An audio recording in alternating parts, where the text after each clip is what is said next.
mise à jour Poisson d'avril de Minecraft est sortie et on teste ça tout de suite. Bon du coup c'est parti pour tester la nouvelle mise à jour. Déjà le menu il est tout vert, il est un peu bizarre. La version elle s'appelle Craft Mine et donc on va tester tout de suite. Donc là je vais en solo, on va créer mon monde tranquillement. Du coup bah là je vais l'appeler Naps tranquillement, la kiffance. Alors voilà, là on arrive sur ça. Donc ici on a une table et sur cette table il faut créer notre monde. Donc je me suis un peu renseigné avant. Du coup là il faut juste mettre des trucs dedans. Donc on aura tout ça qu'on peut débloquer avec de l'XP par la suite. Et là par exemple là je vais créer mon premier monde. Et là on a un compte à rebours donc le monde il va se créer tout simplement. Et après ça je sais plus du tout ce qui se passe par contre. Ok, donc là je suppose qu'on arrive sur le monde qu'on vient de créer.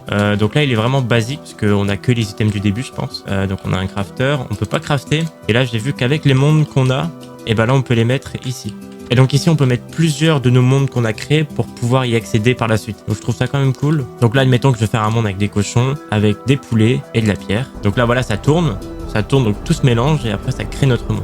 Donc je vais débloquer tous les succès et on se revoit dès que j'ai débloqué le nouveau monde. Ok donc là je viens de faire tous les succès, c'est complètement le bordel, il y a plein de trucs bizarres, il y a un géant loup, je comprends rien du tout.